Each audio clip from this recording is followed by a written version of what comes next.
So we're going to look at the MSI Pro MP161 series. I'm not going to talk about the specs just yet, let's just get this thing unboxed and then we'll go through a little bit about the portable monitor and its general usage.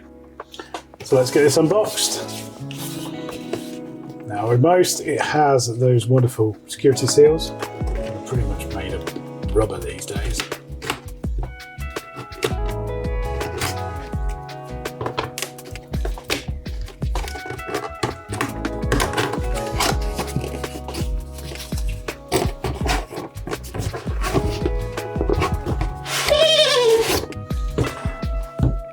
So box inside a box. Got quite a nice presentation. It's got a nice carrying case there. It's quite nice. What else we got? Instruction manuals with the energy efficiency rating. We've got one USB-C and oh, that's really useful. It's in a mini HDMI cable, which is fantastic because not many people have them out as they come. Is there anything else in here? No, I don't feel so. I think that was just to help get out that. So let's get the monitor out itself.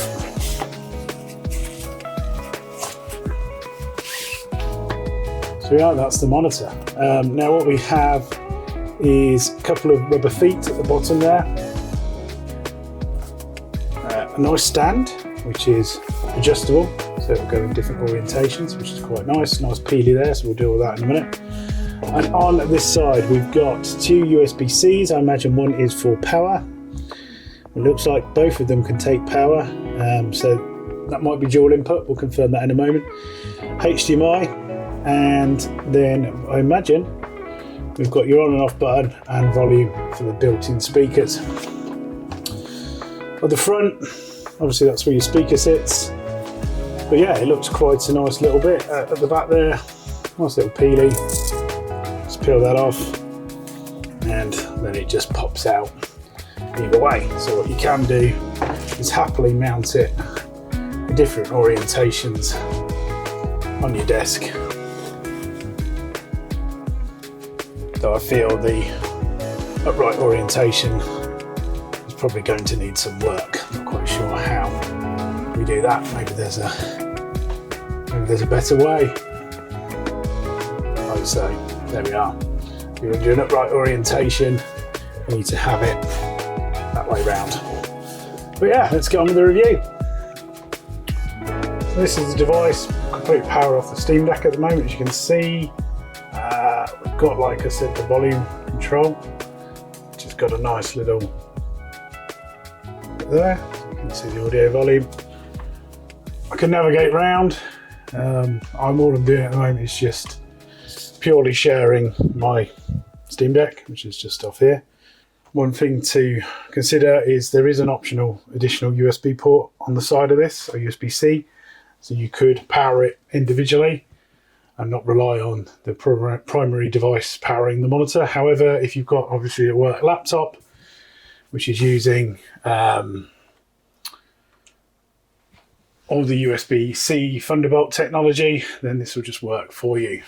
Let's just click play and go on, and let's just see how The Witcher looks on this monitor. I will say it's an IPS panel. The kind of viewing angles, I'm getting a bit of reflection. The screen is probably a little bit glossy. You can already probably see the fingerprints I've left on it. That being said, this is a £120 monitor. The blacks actually don't look too bad. So, you know, that's why I wanted to use The Witcher, because you can kind of see the black levels, which, okay, you know, in some areas they look a little bit washed out, but primarily they do look pretty good. It is a 60 Hertz panel, so maximum of 60 frames per second is what you'll get through this. It's not designed to be a gaming monitor. This is more of a productivity one, albeit it's from MSI. So we will confirm the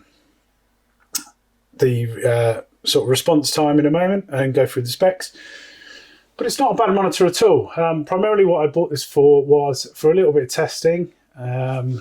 and just to help with this kind of thing, when you just want to kind of game, and actually kind of response seems fairly good, to be honest. You wouldn't necessarily notice. Obviously it's not a first person shooter, so you're never going to kind of see that instantaneous kind of response time, but you know, me moving the sticks to actually what I've seen on the screen is fairly negligible, to be honest. Not something I'd necessarily notice. Colours, it's very hard to kind of explain from this video, but they do look very crisp and clear. It is an IPS panel. I'm a big fan of IPS panels. Obviously it's not an OLED. You know, the OLED prices would be significantly more, but for doing a kind of sitting on the side of your work device, or even just for media, if you're playing back a YouTube video, etc., this would work really, really well. And actually it does kind of give off that vibe. So let's reflect on the MSI Pro MP161. So that's it. It's in that nice little carry case. Now what can I say about this carry case? Actually quite nice. It's got that nice, almost new car smell to it. Probably the same kind of material they use in your cars, most likely. Once you take it out of the case, one thing I'm kind of a little bit disappointed of, there is nowhere in the case to actually put your cables. So you're kind of reliant on putting your cables somewhere else in your laptop bag or your carry bag. But that's the monitor itself. So this is a 16-inch. Sorry, my key light's reflecting in that a little bit. But what you can probably see from that reflection is all of those fingerprints that are already materialised on that screen. So one thing, it is glossy. You will need a microfiber cloth, and I suppose MSI, that would be one kind of feedback I would give, that you've done a really good job with this, but maybe supply a very simple microfiber cloth so people can wipe this down.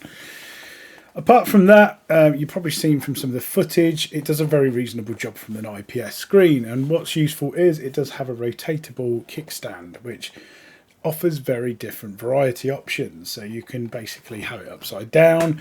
It does seem to auto rotate as well. I tested that earlier and it does seem to do the job. So that's quite proficient in that respect. Now actually for the panel type, it is only a full HD one. For this kind of price point, don't expect to get anything much less unless you really want, or better, unless you're looking for, you know, something that's probably aftermarket. Obviously from a known brand such as MSI, you know, this is probably as good as you're going to get for about £120. That being said, it's a 60 Hz panel, works absolutely perfectly fine. It's an IPS.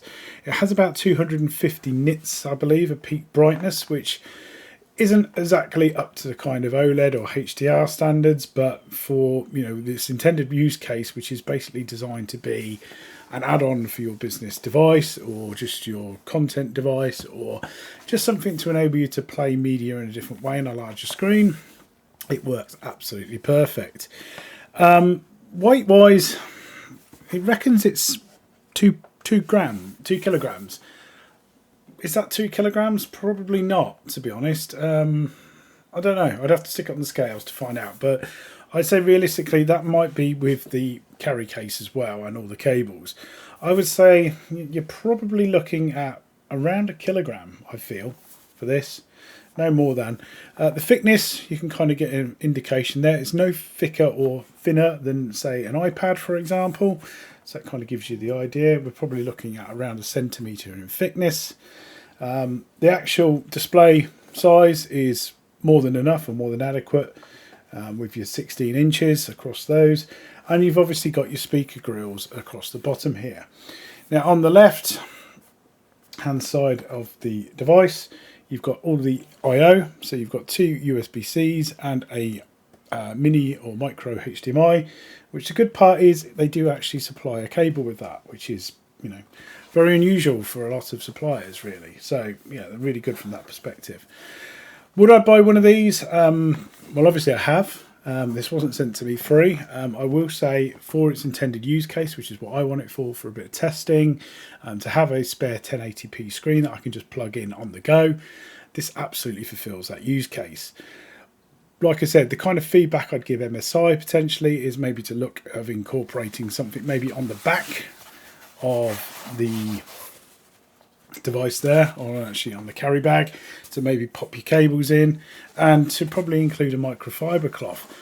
Apart from that, everything else is fine. Now, the one thing to note is you won't have a charger in here. Obviously, you get the USB-C cable. Most devices are designed to power via that USB-C. It doesn't have a USB-A converter, which if you need to do it via USB-A, heaven help you, then you're going to have to go and buy an adapter elsewhere. But you could probably then just use the HDMI and mini HDMI input, and that would do the job for you. Albeit you'd still need to power the device then by the USB-C. Anyway, if you like this review, hit the like and subscribe, and I will see you next time.